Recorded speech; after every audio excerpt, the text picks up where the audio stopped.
En el cine tradicional, el operador de cámara tenía mayor responsabilidad, porque él era el único que estaba viendo por cámara, pues, ¿no? Ahí no existía el sistema ese de que ahora tienen un monitor, o sea, que ahora hay abundancia de monitores. Como te decíamos esta mañana, todavía nosotros estamos que hacer una película parece que fuera la primera, pues nos vamos a encontrar siempre con los mismos problemas, siempre. ¿Y por qué crees tú que ocurre eso? Bueno, porque no tenemos industria. El técnico del cine nacional no es solamente un técnico, también es creador.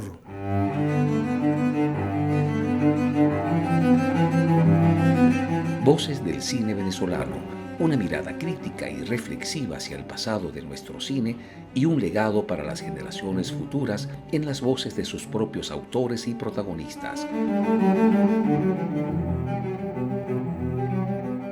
Voces del cine venezolano está patrocinada por el Centro Nacional Autónomo de Cinematografía, CENAC, y Producciones Omar Mesones para Zona Cine Caracas. Y para el episodio de hoy contamos con la participación de nuestro invitado especial, Eddie León. Y como siempre, quien les habla, su anfitrión, Omar Mesones.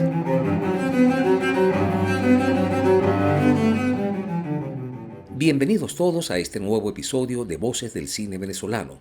Para el episodio de hoy contamos con la participación de nuestro amigo Eddie León, uno de los camarógrafos más solicitados del cine venezolano durante la década de los años 70 y 80 del siglo XX. Eddie, realmente un placer y un honor tenerte hoy con nosotros. Y como solemos pedírselo a nuestros invitados, Eddie, nos gustaría que comiences tu relato sobre tu vida y sobre tu carrera profesional contándonos acerca de tus primeros años de vida. ¿Cómo era Eddie León de niño? ¿Cómo fue tu infancia? Eddie, bienvenido. Muchas gracias. Bueno, ¿cómo fue mi infancia? Bueno, mi infancia realmente no fue una infancia como la que normalmente lleva un infante, ¿no?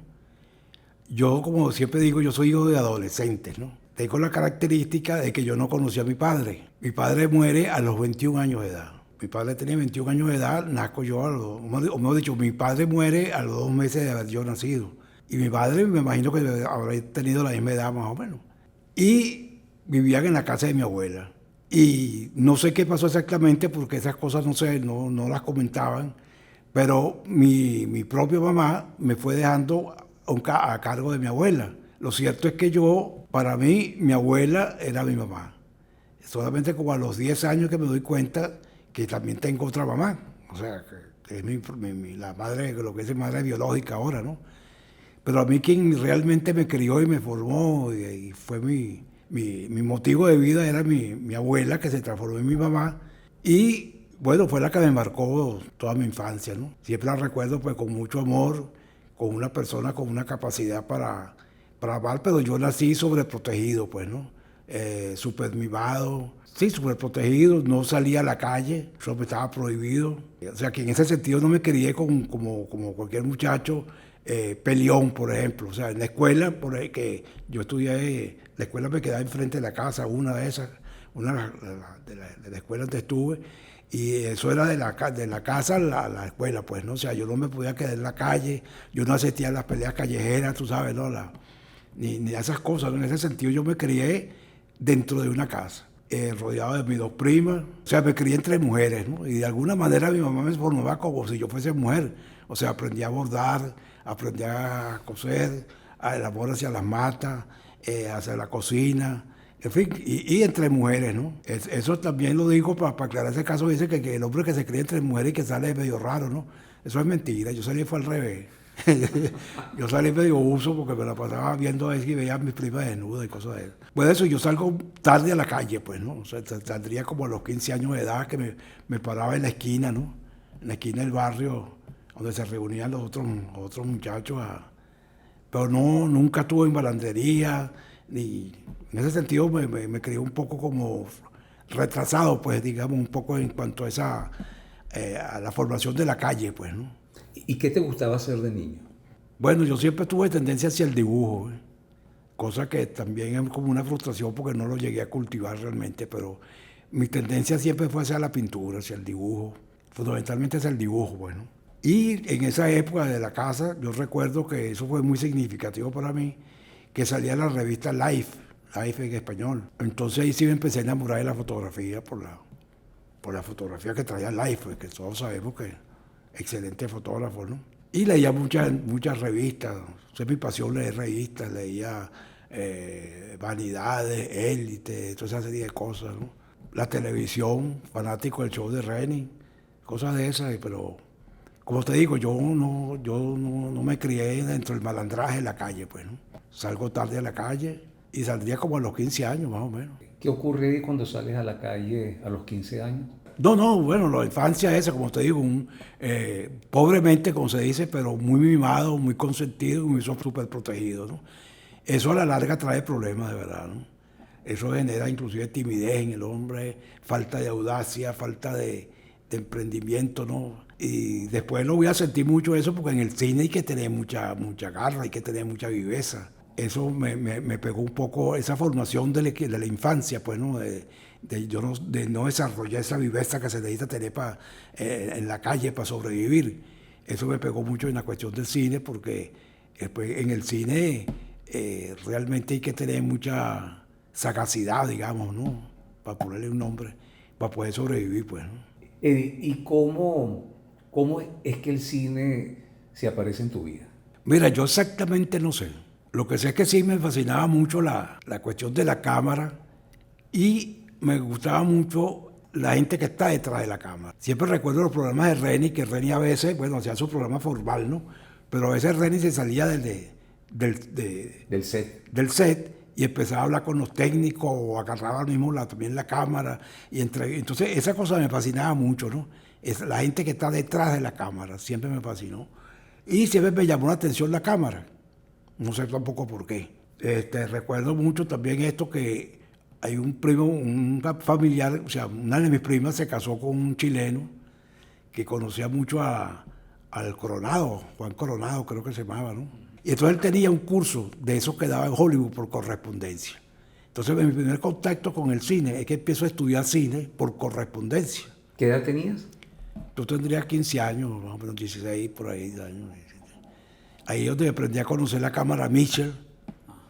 O sea, la aprendí a conocer teóricamente, ¿no? Por fotografía, para qué servía cada cuestión de la cámara y tal y qué sé yo. Y después que a los 18 años que entro en Tuna Film. Ya como aprendí de asistente de cámara. ¿Cómo entras allí? Estaban solicitando empleados. No recuerdo exactamente cómo llegué tampoco a Tuna Film, no lo recuerdo. Bueno, esa era la época, chicos, en que aunque me dice que todavía subsiste un poco eso, ¿no? Era la época de los secretos, ¿no? O sea, el que sabía determinadas cosas no lo transmitía, sino se quedaba con eso como un gran secreto. Y para arrancarle ese secreto a la gente costaba mucho, ¿no? El aprendizaje fue muy duro, ¿no? Yo me formé con Abigail Rojas, era un tipo, bueno, todos sabemos quién es Abigail, ¿no? Era muy exigente, ¿no? Prácticamente no había día que le salieran bien a uno las cosas, sino para Abigail todo estaba mal hecho, se le faltaba, ¿no? Era excesivamente exigente. En ese tiempo yo escuchaba hablar de largometrajes y de películas, pero yo nunca me imaginaba en ese momento, o sea, y era lógico, no me imaginaba haciendo un largometraje. Para mí era algo, palabras mayores que no sabía si yo podía llegar a eso, ¿no? Siempre escuchaba a Abigail Rojas hablar de Gabriel Figueroa, de Raúl Cotard, el francés, pero nunca me imaginé que yo podía llegar a hacer largometraje. Porque bueno, apenas estábamos aprendiendo a cargar la cámara, a cómo se iluminaba un pequeño set, que era lo de los comerciales, y aquello para uno era sumamente complicado, ¿no? Imagínate, iluminar un set pequeñito a hacer un largometraje, la diferencia es muy grande, ¿no? O sea, yo nunca me imaginé que yo podía hacer un largometraje. Después de Tiuna entiendo que pasas a Bolívar Film. Sí, en Bolívar Film cambia totalmente la cosa, ¿no? Hay una característica, ¿no? Entre la empresa Tuna Films y Bolívar Film, ¿no? Es que Tuna Films es un análisis que yo hago de la situación. El dueño, que era Manuel Socorro, es alguien que empieza también como empezó uno, empezó de bajito, o sea, asistente de cámara. Socorro creo que fue asistente de cámara en la Balandra Isabel, llegó esta tarde, imagínate tú. Entonces Manuel Socorro no pertenece a la burguesía, sino que viene de abajo, ese caso de la persona que empieza desde abajito y empieza poco a poco Y eso se reflejaba mucho en su empresa y con sus trabajadores igual, ¿no? Que eran trabajadores muy humildes, sí, como de otra época, pues, o sea, porque no era la burguesía, pues, sino estaba el proletariado, vamos a decirlo así. Cuando yo entro a Bolívar Fields, ya es diferente a la situación de Manuel Socorro, pues, que es el que empieza desde abajito. Bolívar Fields es la alta burguesía, pues, no Villegas Bartel. Y ahí cambia todo, chico. El tipo de personal era unas personas, estamos muy de acuerdo a mi edad, que ya tendría yo 19 años, 20 años. Era gente muy joven, muy pava, pues, ¿no? Gente que cultivaba, que te digo yo me quedé al lado de Luis Yaco, que es el hermano de Jorge Yaco. Entonces él hacía motocross y nos íbamos a hacer motocross. Salíamos mucho con la secretaria, con la gente para discotecas. En aquel tiempo se usaba mucho los matinés, que uno podía entrar a una discoteca siendo menor de edad y a bailar, pues, ¿no? Ya la época en que, la época de la pavería, pues, ¿no? En esa época lo único que se preocupaba uno era por la ropa, vestirse pantalón Saint-Tropez, me acuerdo mucho de la moda, ¿no?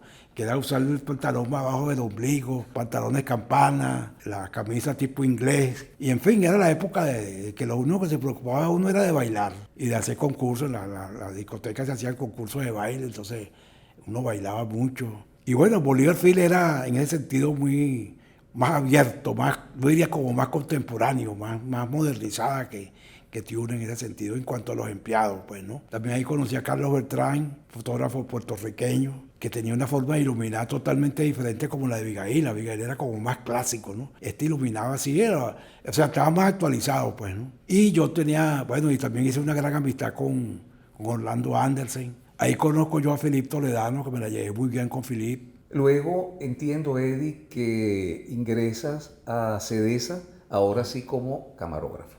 Sí, yo empiezo a trabajar ya en CEDESA, ya como camarógrafo. Sí. Una etapa de un trabajo muy sabroso porque yo creo que ha sido el mejor trabajo que yo he tenido, ¿no? Y ojalá se pudiera repetir ese tipo de trabajo. Viajando con Polar, ¿no? Que era viajando con Polar, sí. Eso me permitió a mí conocer el país, pues, ¿no? Bueno, el país que conoce todo el mundo y un país que es muy difícil de conocer, como es el estado Bolívar, como es el estado Amazonas, que son zonas muy difíciles, porque es selva, condiciones bastante difíciles, pero claro, trabajando con Polar se contrataba a las mejores personas para eso, o sea, los mejores excursionistas, los mejores pilotos de aviación de la zona. Pero volar en esa zona necesita ser un experto para saber volar dentro de esa zona, ¿no? Las pistas son irregulares, hay que conocer las pistas secretas, en fin, un poco de cosas. Bueno, el contacto con las comunidades indígenas, con los Yanomami, cosa que normalmente para una persona es muy difícil tener contacto con esas comunidades, ¿no? Eso queda metido en la selva por allá, por el Carrizo Viejo, y necesita tener y con un experto que conozca la cuestión, y bueno, en fin. Aunque por otro lado era un trabajo, por supuesto, comercial, y lo que se trataba realmente era de hacer postales acerca de Venezuela, pues, ¿no? La situación bonita de los Andes, Margarita Bonita, en fin, la Venezuela bonita, pues. Ahí, además de camarógrafo, eras director de fotografía. Exacto, sí. Director de fotografía fundamentalmente de exteriores, porque yo me hice experto pues en exteriores, en hacer postales, ¿no? Puestas de sol, salidas de sol. Todos los documentales empezaban a salir con una salida de sol y al final pues una puesta de sol. Todo muy bonito. Todo. Pero ahí conocí a Santiago San Miguel, que ya con él, el clásico español, tú sabes, un poco presuntuoso, sí, siempre muy presumido y tal, qué sé yo, pero con el que se podía hablar de cine, pues, ¿no? Entonces ahí es donde yo más o menos me empiezo a interesar realmente en el cine, a comprar libros de cine, a leer acerca de cine, a ver películas y a la cinemateca, que nunca había ido. Recuerdo que la primera película que yo vi en la cinemateca fue de Kurosawa, Vivir. Oye, pero comenzaste por lo grande, ¿no? Bueno, más o menos, sí. Y bueno, me hablaba mucho de su primo, de Elías Querejeta. Querejeta le producía mucho a Saura. Y bueno, por ahí más o menos me empiezo a interesar realmente por el cine y el largometraje. Aunque tampoco pensaba que yo podía hacer largometraje. Hubo un problemita ahí en CEDESA y fui despedido. No sé qué hubiera sido de mi vida si no me despiden, a lo mejor me quedo ahí, porque era muy sabroso trabajar en la Polar. Primero tenía buen sueldo. En aquel tiempo creo que ganaba 3.000 y pico, 4.000 bolívares, que era bastante plata. Y 2 cajitas de cerveza mensual, gratis. Bueno, tenía apartamento propio, me casé en esa época. Ese es el apartamento de Mari Pérez. El apartamento de Mari Pérez. Bueno, es la época feliz de mi vida, ¿no? O sea, tenía ese buen trabajo en CEDESA, casado, felizmente casado, hasta cierto tiempo. Tengo buenos recuerdos de esa época de CEDESA. El grupo Foco, Eddie. Háblanos un poco al respecto. Estando en CEDESA, fue que hacemos el grupo Foco. Porque ahí aparecen y Jacobo a Penso, Iván Zambrano. Zambrano. Bueno, había mucha gente que giraba en torno a eso, ¿no? Augusto estaba, Alfonso Molina. Alfonso Molina. Tampoco me gustaba mucho Alfonso, esa es la verdad. También era medio vago. ¿Y quién más no era medio vago, Alfonso. Eso no lo dijo en la entrevista que le hicimos a Alfonso. No, que me perdone Alfonso, pero ya no baila. ¿Quién más no te gustaba? Bueno, a Gusti yo no le veía mucha perspectiva. No le veía futuro en esa carrera de cine. No. Bueno, sorpresas da la vida. Sorpresa de la vida, resulta que fue uno de los mejores directores de fotografía de Venezuela. Y las apariencias engañan. Las apariencias engañan, exactamente. Ajá, en foco. ¿Qué ocurrió allí? Bueno, mira, chicos, fue también otra época muy bonita porque vivíamos muy intensamente la cuestión del cine, ¿no? Ahí estaba Iván Zambrano, que venía de la FEBEC, Federación Venezolana de Cineclub. Entonces éramos muy aficionados al cineclub. También estaba Luis Lamana, Ajá. que existía como el cine Super 8, pues estaba, ¿no? Ok, ya Luis estaba con el Festival de Cine Super 8. Ya estaba el Super 8, aunque nosotros nunca hicimos Super 8, ¿no? ¿Qué hizo en foco? Bueno, mira, hicimos 2 publicaciones, sacamos 2 folletos acerca del cine. No me recuerdo, creo que uno se llamaba ¿Qué hace usted ante un cine como este? En fin, un análisis del cine, pues no recuerdo exactamente qué era lo que decíamos en esos folletos. Hicimos 2 folletos acerca del cine. Bueno, y ahí asistíamos a todas las actividades de cine. Hicimos el cortometraje ese de Cruz Amado Fagundes, en Petare. ¿Quién dirigió ese documental? Bueno, eso lo dirigimos, lo codirigimos entre Iván Zambrano y mi persona. Yo quedé prendado, enamorado de ese Petare colonial. Siempre lo visito. La zona colonial de Petare es una de las zonas bien interesantes. Tiene teatro, Bueno, y ahí estaba el gran pintor Bárbaro Rivas, pues, ¿no? Que yo lo conocí. Eso fue con Jesús Enrique Guedes. Esa fue mi primera experiencia fuera del cine comercial, conocida como cuñas, ¿no? Fuera de las cuñas. El primer trabajo que yo hago que me llamó mucho la atención, porque me rompea mucho el paradigma de eso de la luz buena y luz mala, ¿no? O sea, uno haciendo comerciales, se hablaba mucho de que no podíamos seguir filmando o que no se podía filmar porque la luz era mala. Realmente llegamos a esa conclusión, pues ya lo sabe todo el mundo, que no hay luz mala ni luz buena, eso depende de lo que uno esté haciendo. Pero claro, con ese tiempo estábamos haciendo comerciales, entonces comerciales de Pepsi-Cola, por ejemplo, claro, el sol era fundamental, el sol, y todos los exteriores tenía que estar el sol. Cielos azules. El cielo azulito. Entonces cuando vamos a hacer, o yo por ejemplo, yo me acostumbré a ese cine, ¿no? La luz está mala, o sea, y tú no veías el cielo, si estaba encapotado no se podía filmar. Yo decía, bueno, yo tampoco entendía por qué no se podía filmar, pero no se podía filmar si el cielo estaba encapotado. Entonces cuando hago con Jesús Enrique Guedes y Francisco de Antonio, crítico de arte, hacemos Bárbaro Rivas, veía que sí se podía filmar que si el cielo estaba encapotado, o sea, se podía filmar como fuese, ¿no? Y es la primera vez que yo empiezo a ver por cámara, porque me lo permitía Guedes, porque tú sabes que uno haciendo ese tipo de trabajo comercial y con personas como Abigail, lo único que podía ver por cámara era el director de fotografía y el director. A todos los demás les estaba vetado mirar por cámara, ¿no? Fíjate tú lo que son las cosas. Yo aprendí ya una cuestión que tiempo después que yo me di cuenta de lo bueno que yo aprendí. Que la cámara Mitchell es una cámara muy grande, ¿no? Esa es la cámara que usó Orson Welles para el Ciudadano Kane, cosas de esas. Esa es la cámara que se usaba en Hollywood, ¿no? Esa cámara no se maneja con un trípode normal, ¿no? O sea, sino que se maneja sobre una plataforma que se mueve con manivelas. Okay. Una manivela para subir, una manivela para bajar, una manivela para que coja para la izquierda, otra que coja para la izquierda. Entonces uno cuando no tenía nada que hacer, o era todos los días lo ensayaba, era aprender a manejar ese movimiento de mano, ¿no? Que es bastante complicado mover, pero en el cine, en el gran cine, pues que se usan esas cámaras grandes para la edición, lo que se usa es ese cabezal, ¿no? O sea, con manivelas, pues, ¿no? Yo haciendo después que pasa toda esta cuestión, empiezo a hacer una película, que me llaman, que esa película yo no la estaba haciendo, sino para que terminara cierta escena, que se llamaba El enterrador de cuentos, de Víctor Cuchi, un puertorriqueño que pasó por aquí. Bueno, ¿y cuál es mi sorpresa? Pues me llaman para hacer una escena bastante complicada. Yo no sé la historia un poco, porque como te digo, yo no hice la película completa, sino lo que faltaba. Entonces era una escena de una abuela, de una mujer desnuda, caminando por toda una habitación y un niño, ¿no? Y el equipo era de un señor que se llamaba Julio Garbi. El equipo que tenía era el equipo de los primeros, ¿no? Entonces, que me imagina yo que cuando me dicen, mira, aquí está la cámara, era con manivela. Pero ya yo sabía manejar la manivela, que lo aprendí en Tiuna, pues, todos los días. Y en Bolívar también aprendí a manejar la manivela. Eso no se usa ahora, por supuesto, ¿no? ¿Qué ocurre una vez que sales de CDESA? Bueno, una vez que empiezo a hacer eso, empiezo a vivir esa, que antes se podía, ¿no? Aunque con sus altibajos, por supuesto, de lo que llaman ser freelance, ¿no?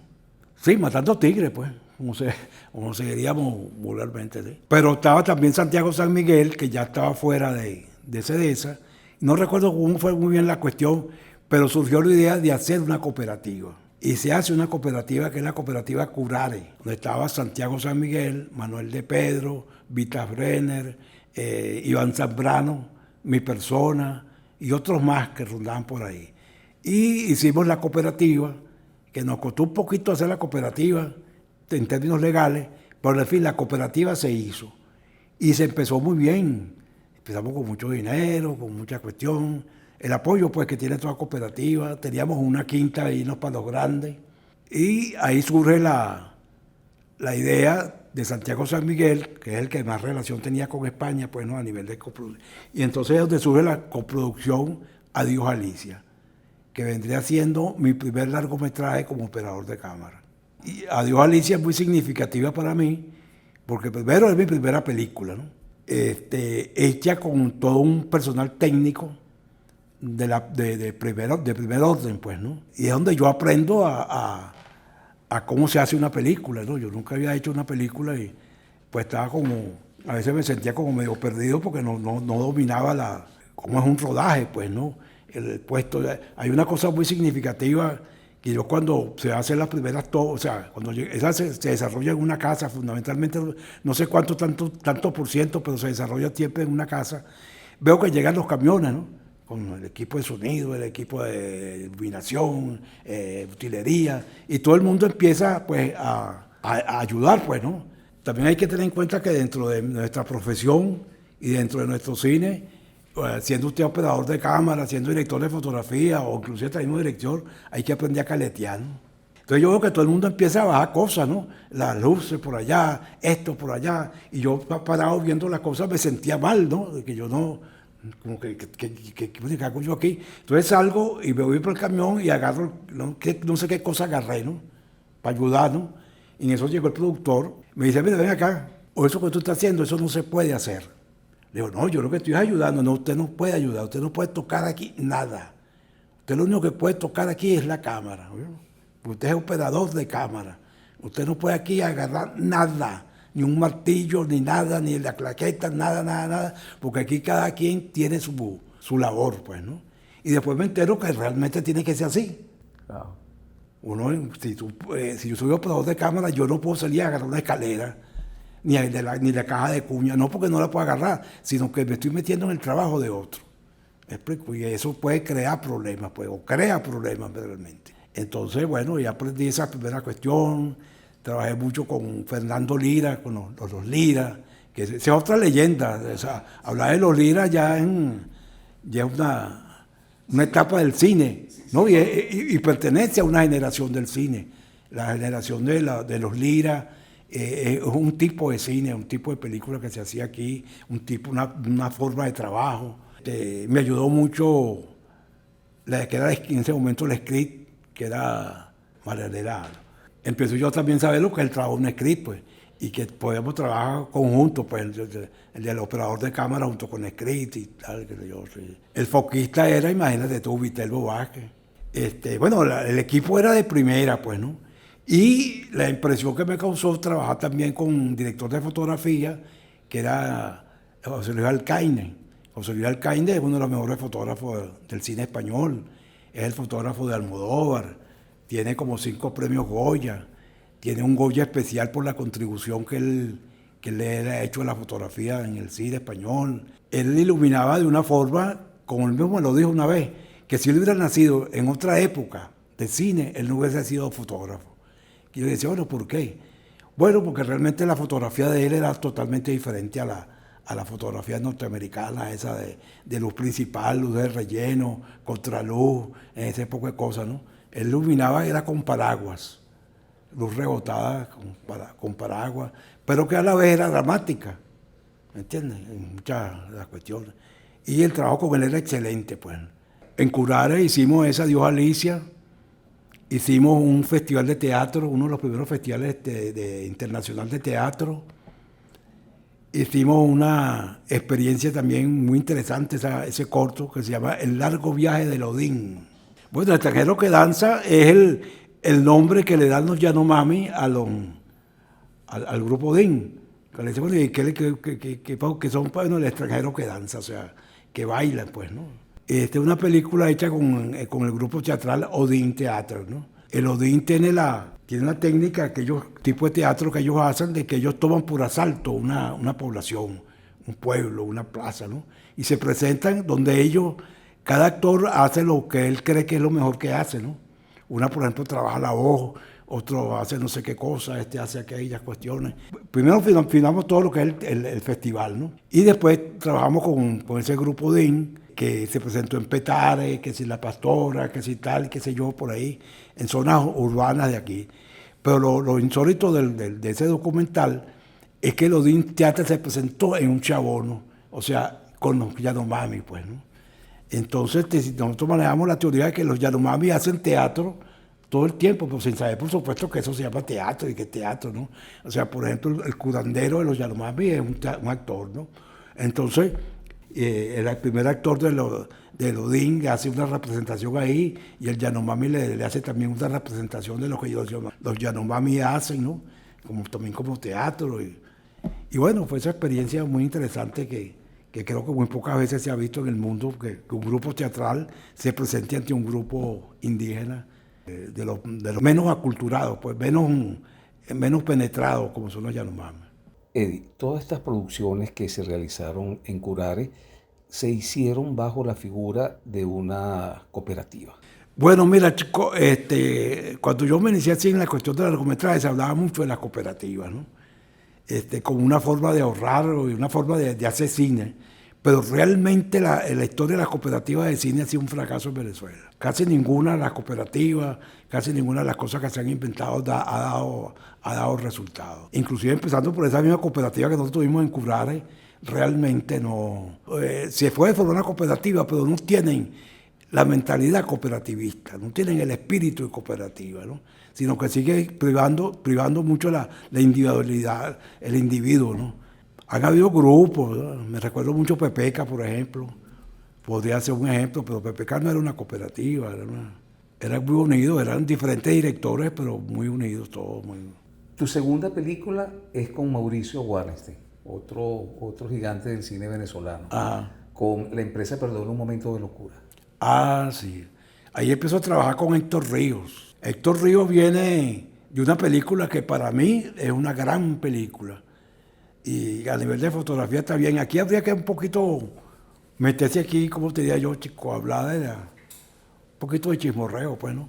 La fotografía la hace Héctor Ríos. Esa película se llama El Chacal de Nahuel Toro, de Miguel Litín. Y le hacía la fotografía a Héctor Ríos. Entonces Héctor Ríos llega aquí un poco precedido de esa fama, ¿no? De que trabajó con Litín. Bueno, y empezó a trabajar con Héctor Ríos. Yo imaginaba que Héctor Ríos tenía que ser como era esa fotografía, un tipo vigoroso, fuerte. Inclusive me imaginaba un director de fotografía alto, muy fuerte, ¿no? Porque la fotografía es como tiene ese...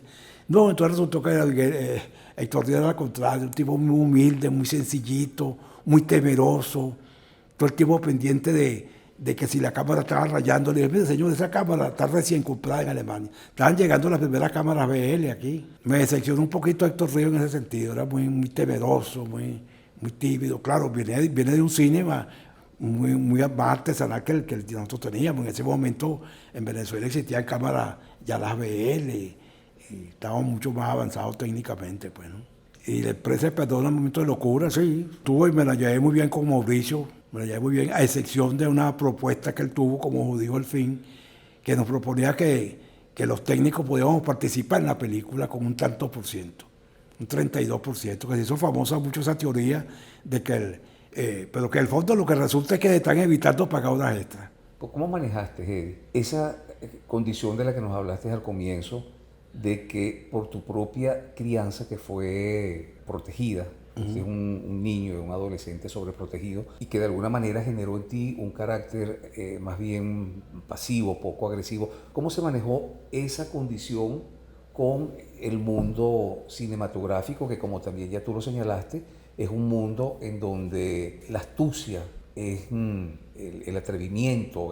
Bueno, Es sí, muy importante. yo entiendo tu pregunta. Mira, a mí me pegó mucho en esa época y me sigue pegando. Yo realmente no tengo vamos a decir así, esa astucia que se necesita tener un cineasta venezolano para hacer ese camino, pues, ¿no? Soy, como se dice, hablando vulgarmente, un poco achantado, bastante achantado en cuanto a esa velocidad que se necesita tener para uno en este país hacer cine, pues, ¿no? Esa falta de velocidad, esa falta de maleza, de viveza, pues, inclusive hasta de ponerle zancadillas a otro. Y sí, vamos a decir, no, sí, esa viveza que se necesita, pues, para hacer cine nacional. Claro, Eddie, pero fíjate que pareciera que no es congruente con lo que estás diciendo, porque tú trabajaste con los más importantes directores de cine del país. Es decir, tú lograste escalar posiciones, y veo que de manera legítima, pues a punta de esfuerzo, de tesón, de disciplina, de trabajo. Bueno, trabajaste películas como País Portátil, con Iván Feo, Antonio Gerandi, El Enterrador de Cuentos, trabajaste con Mauricio Wallenstein, con Clemente de la Cerda. ¿Cómo es que llegaste a esas posiciones a pesar de esa condición tímida que nos estás diciendo que tienes? Yo creo que yo llegué a esa posición de ser operador de cámara de tantas películas, pues, pero justamente como operador de cámara, pues, ¿no? O sea, en ese sentido, pues, muevo bien la cámara, capto muy bien el sentido de lo que quiere el director, me la llevo muy bien con los directores de fotografía. Sí, yo creo que lo que yo me lo gané como profesional, pues, realmente, ¿no? No me lo gané nunca haciendo trucos, ni poniendo zancadillas, ni hablando mal de otros, ni nada de eso, sino de forma muy honesta, pues me dediqué a hacer la cámara lo mejor que podía, con País Portátil, que fue una película muy importante para mí a nivel de cámara, y me gané el premio, me gané en Mérida, me gané un premio por eso. Me la llevé muy bien con Antonio Gerandi y con Iván Feo, muy bien.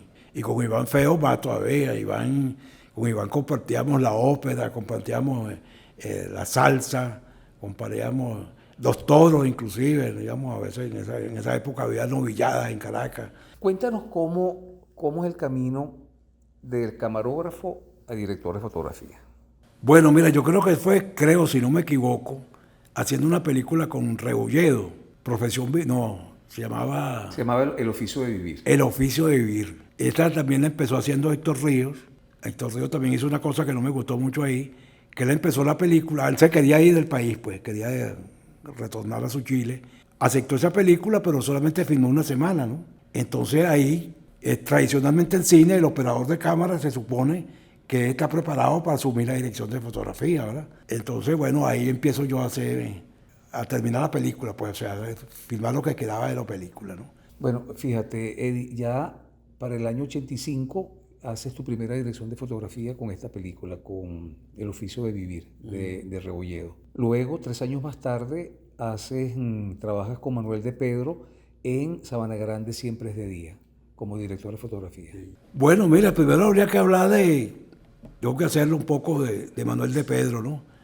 Manuel de Pedro se aparta un poco de esa malicia vamos a decirlo así, pues, ¿no? De esa viveza, ¿no? De los cineastas criollos. Como persona me parece extraordinario Manuel, yo me la llevé muy bien con él, ¿no?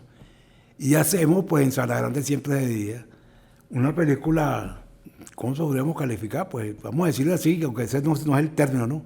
Normal, muy sencillita, sin mayores pretensiones de estética fotográfica ni nada de eso, ¿no? Muy normal, muy sencillita. ¿Quiénes dirías tú que han sido los directores de fotografía con los que tú has trabajado y te han formado? Bueno, yo diría que el primer director de fotografía donde yo aprendí mucho y lo admiro como su forma de trabajo y la fotografía que hace fue la de mi primera película, Dios Alicia, que es José Luis Alcaine. Me gusta mucho que él hace una fotografía que no es la fotografía clásica de Hollywood, esa de las 4 luces, ¿no?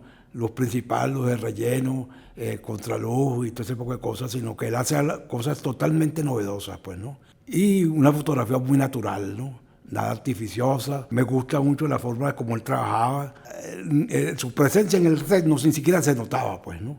O sea, no es una persona que alza la voz, que le está gritando cosas a los electricistas, ni nada de cosas. Y la fotografía, por supuesto, muy buena, muy...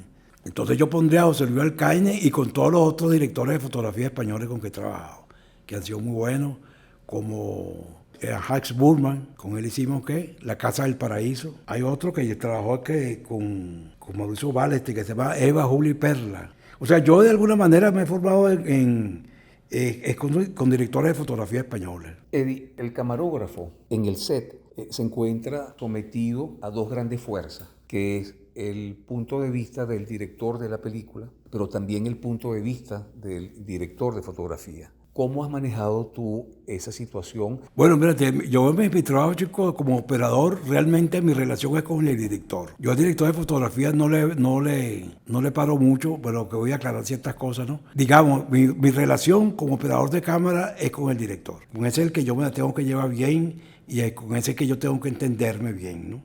Se supone que el director de fotografía va a dirigir la fotografía y eso sería como una cosa aparte. O sea, yo no tengo nada que ver con la fotografía, pues, o sea, si el tipo manda por un farol, no sé, en tal sitio, eso es problema de él, yo no tengo nada que ver con eso, ¿no? La única cosa, ciertas cosas prácticas que de repente yo haciendo cámara le digo, mira chicos, estoy viendo tal farol, si lo puedes correr un poquito más allá, pero realmente yo no me la llevo con el director de fotografía. Mi relación directa es con el director de la película. Sí, bueno, el director puede exigir determinado lente, vamos a decir, o determinada óptica para hacer determinado plano, y si uno como operador de cámara puede intervenir y aportar mucho en cuanto a eso, pues, ¿no? E inclusive no solamente la óptica, sino el movimiento de cámara. Uno puede sugerir que tal movimiento de cámara, en vez de así, de esta manera, o el director marca tal movimiento y entonces uno puede corregir ese movimiento o sugerir ciertas cosas. Entonces uno sí tiene peso en cuanto a eso. Por eso te decía que para mí la relación estrecha es con el director, porque entre los dos que montamos la puesta en escena, vamos a decirlo así, pues. Ya nos hablaste de qué directores de fotografía han influido en tu formación profesional. ¿Qué técnicos, qué profesionales dirías tú que tú has contribuido a su formación? Bueno, mira, yo creo que más que desde el punto de vista técnico, yo diría que desde el punto de vista humano, pues, ¿no? De ayudar a darle fuerza a la gente. En ese sentido, y lo que veníamos hablando esta mañana, Johnny Semeco es como mi hijo, pues, ¿no? O sea, yo trabajé con él y trabajamos tan amorosamente y uno le da ánimo. Pues. O sea, técnicamente no le enseño muchas cosas, ¿no? Pero desde el punto de vista humano, sí, Johnny Semeco, Carlos Tobar, me da cosas, inclusive recordarle al Pavito, o sea, a Henry Guerrero. A todos ellos me la llevé muy bien con ellos y nos teníamos un gran aprecio, un gran amor y trabajamos muy... Hace poco comentaste que en el set el camarógrafo sería la persona indicada para en determinado momento sustituir o suplir las funciones del director de fotografía. El electricista, el jefe de eléctrico, también no sería una persona que estaría en capacidad o que por esa línea se podría formar para convertirse en director de fotografía. A mí me extraña, o me parece que es raro o notable que no ocurra que por la vía de la electricidad, de los eléctricos, que son los que manejan directamente las fuentes de iluminación, no se produzca ese salto del jefe de eléctrico a director de fotografía. ¿Por qué crees tú que eso...? Bueno, mira, la pregunta es interesante, pues no la sé responder. Pero sí, tienes razón. Por ejemplo, tenemos el caso de Alirio Rojas, por ejemplo. Alirio Rojas es uno de los que mejor sabe iluminar aquí, pues, ¿no? Premio Nacional de Cine, por cierto. Y Alirio no pasa a ser director de fotografía, chicos. Yo no sé si será, porque como jefe eléctrico, también eso es tenerlo en cuenta, ¿no? Va a tener más trabajo que como director de fotografía. Pero lo mismo es válido para un camarógrafo. También podría ser. Y sin embargo, el camarógrafo sí aspira a ser director de fotografía.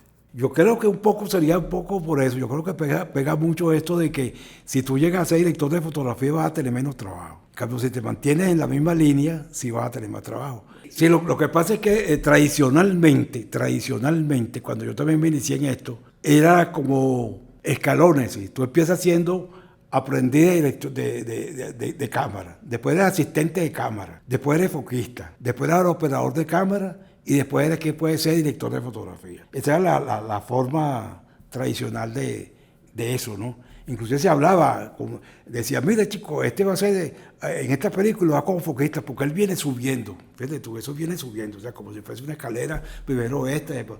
Eso en la actualidad no existe, pues eso en la actualidad no, sobre todo porque ahora hay escuelas, pues, ¿no? Tenemos el caso de Euskategui, por ejemplo, como director de fotografía, que le ha ido muy bien. O sea, es otra forma de salen de la escuela ya directamente a hacer largometrajes. Eso no está que si el asistente de cámara, que si foquista, que si operador de cámara, nada de eso. En el cine tradicional, el operador de cámara tenía mayor responsabilidad, porque era el único que estaba viendo por cámara, pues, ¿no? Ahí no existía el sistema ese de que ahora tienen un monitor, o sea, que ahora hay abundancia de monitores, que por cierto, a mí se me olvidó esta cuestión, este que está en México, Santanielo. Él escribía ciertas cosas. Y entonces él escribía, una vez escribió uno que se llamaba La Opinadera. Antes, cuando tú haces eso, el director te preguntaba cómo quedó la toma, lo único que había visto en la película, o sea, era el operador de cámara el que podía opinar, pues. Entonces opinaba con el director, tal y tal cosa. Ahora, como todo el mundo tiene monitor, todo el mundo también opina. Entonces se da la opinadera. Esa es una característica, pues, de las nuevas técnicas, ¿no? Igual que antiguamente, para asistir a ver material rodado, eran pocas personas.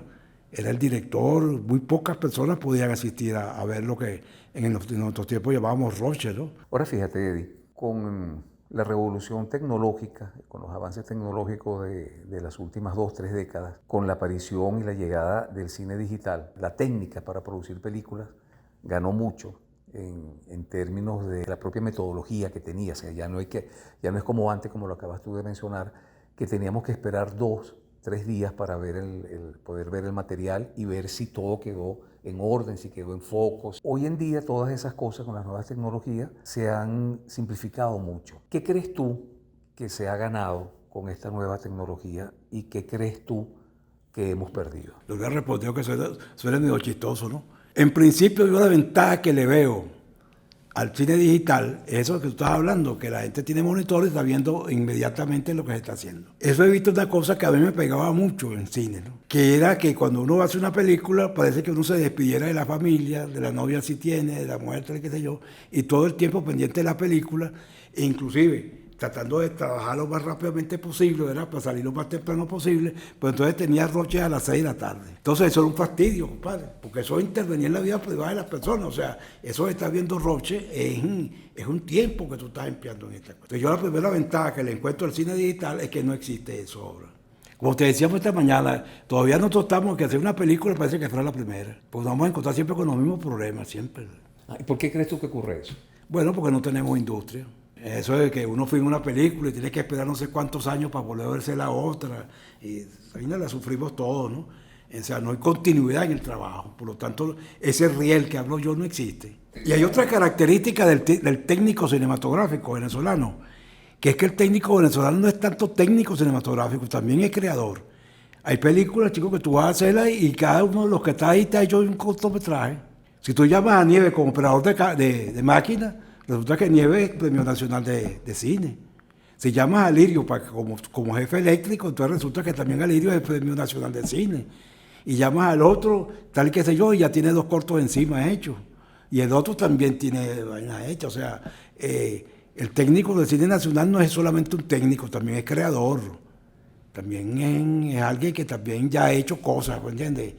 Eddie, desde hace ya varios años, tú te encuentras retirado de los sets de filmación del cine venezolano, incluso a una edad en la que aún eras productivo. ¿A qué se debe eso? Bueno, mira, primero hay un tiempo en que yo me la vi muy fea, que fue cuando yo pierdo mi propiedad y tengo que vivir en la calle. Pues. O sea, hubo una etapa en mi vida, que eso no hemos hablado, casi con nadie no he hablado yo, excepto con el psicólogo, que yo estuve viviendo un tiempo en la calle, pues, que aparentemente era irrecuperable, ¿no? Bueno, ocurrió que toqué fondo, pues, como tú mismo lo dices, ¿verdad? Entonces tuve que recurrir a los hospitales, yo estuve hospitalizado por eso, el alcohol, totalmente alcoholizado, hasta pérdida de la memoria tuve una vez, entonces me tocó estar recorriendo centros evangélicos, ¿no? Claro, y eso me pega mucho, claro, no trabajo techo y tal y qué sé yo, pero uno no comparto la cuestión religiosa, las negras Hipólitas, he recorrido. Y ahora que estoy viviendo en una casa hogar, en fin, y todo eso me lleva también a sufrir también de crisis emocionales, ¿no? Concretamente de depresión. Una depresión es muy fuerte, y uno piensa de todo. Menos mal que todavía no se me ha ocurrido pensar, aunque eso va muy asociado a eso, pero todavía no se me ha ocurrido el suicidio, ¿no? Sí hay como una especie de desgano, pues, ¿no? Por ejemplo, en seguir peleando por el cine nacional, ¿entiendes? O sea, esa pasión todavía no la siento, como que la perdí un poco, ¿no? Sí hay, chico, una profunda diferencia en cuando yo hago mi primera película y me sale la segunda película. La emoción que yo sentía, lo feliz que yo me sentía al decir, mira, ya tengo 2 películas. A lo que yo siento ahora, realmente siento que no tengo la misma emoción. Me siento que si hago algo ahorita es una cosa totalmente aislada, que no contribuye realmente al desarrollo del cine nacional. O sea, y me preocupa mucho que ya tengo cierta edad y quisiera mayor estabilidad económica, que el cine no me la va a dar. Y siento así como que si fuese mi retiro realmente. Que si tengo una hija, pero mi hija vive en Miami y es un lío eso, que si yo vaya para Miami, entonces, ayer estuve hablando con mi hija justamente acerca de eso, porque mi hija me hacía un mercado y ya me lo redujo, ¿me entiendes? ¿Por qué? Porque pues, la inflación pega mucho, ¿no? Y Miami es una ciudad cara, mi hija no es millonaria, la gente cree que porque yo en Miami me vive como si fuese en Miami Vice, no es así, ¿entiendes? Y tiene que trabajar y trabajar duro para poder mantener tiene 3 muchachos, en fin. No me veo, es más, no es que yo sea nacionalista, ¿no? Pero yo no me veo viviendo bien en otras partes que no sea Venezuela. Ahora, en todo este tiempo que tú has tenido de caídas y de recuperación, ¿cómo ha sido tu relación con el cine? ¿Ves películas? ¿Quieres seguir viendo películas? ¿Quieres volver a hacer películas? ¿Quieres volver a hacer cine? Me gustaría volver a hacer documentales. Tengo unas ideas por ahí, no sé, se las puedo comentar si quieren. Para yo activarme haciendo documentales, ¿no? Como te digo, en los documentales uno tiene mayor participación. Realmente no sé si yo ya he llegado al tope, ¿no? O sea, donde me siento es que estoy formado para una cuestión que realmente como que no existe. O sea, la dirección de fotografía es una profesión que existe y no existe. O sea, existe mientras estás haciendo la película, si es que te sale una película. El resto no existe para nada, o sea. Y así no quiero yo terminar el resto de mi vida. O sea, me gustaría hacer otra cosa, chico. Pero la otra cuestión es que no estoy formado para nada, sino para ver por una cámara. Bueno, Eddie, después de todos estos años que tú has estado retirado de la producción cinematográfica, sin embargo, no podemos decir que hayas estado improductivo, porque los has aprovechado desde hace ya bastante tiempo en la concepción y elaboración de un libro en donde abordas la vida y la trayectoria de los más importantes directores de fotografía del cine venezolano.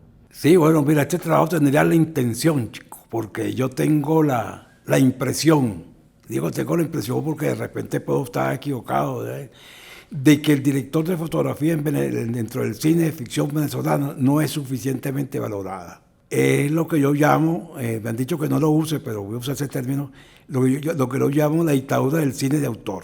El cine de autor sobre el autor, entonces cuando los críticos hablan de una película o la gente habla de una película, se fijan más en el director y todo lo demás desaparecen, ¿no? O sea, no se le da importancia, para mí, al director de fotografía venezolano. O sea, cada vez que se entrevista a un director de una película o se escribe algo sobre una película venezolana, se habla de todo el mundo, hablan de los actores, hablan del director, pero el director de fotografía nunca es mencionado. Cuando muchos dirán fotografía buena, y de ahí no pasa, pues, ¿no? O sea, pues nadie se preocupa por ver quién es el director de fotografía, qué hizo, de dónde viene, de dónde está. Él también, el cine no puede existir sin director de fotografía, igual como tampoco podría existir sin las otras especialidades, ¿no? Entonces, la intención de hacer este libro es que, en este caso, va dirigido a los directores de fotografía, pero es una invitación también para que las otras áreas del cine también expresen su experiencia, sus expectativas y su historia, pues, ¿no? Y el libro pues, está enfocado a cómo piensan los directores de fotografía, cómo se piensan a sí mismos, pues, ¿no?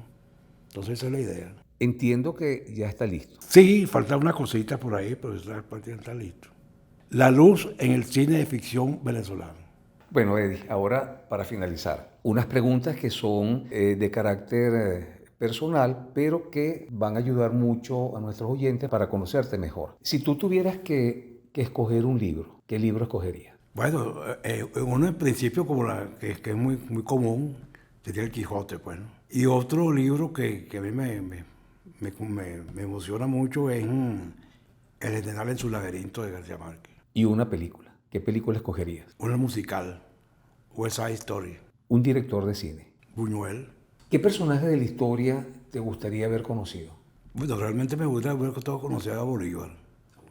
Sí, la personalidad de Bolívar me gusta mucho, Bolívar, porque es como una personalidad muy contradictoria, ¿no?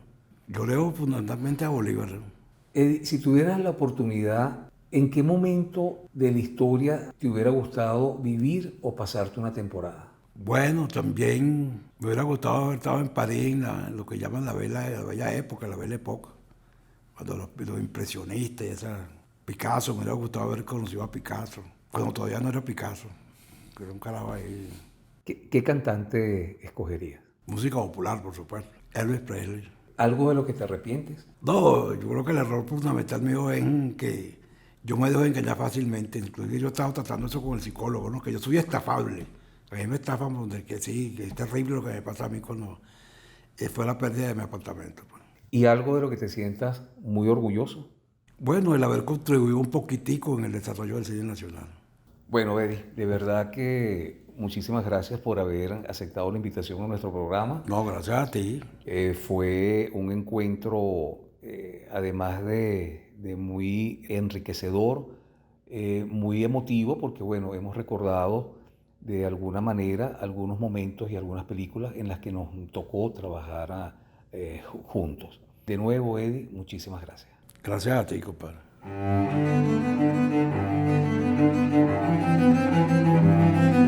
Voces del cine venezolano, una mirada crítica y reflexiva hacia el pasado de nuestro cine y un legado para las generaciones futuras en las voces de sus propios autores y protagonistas.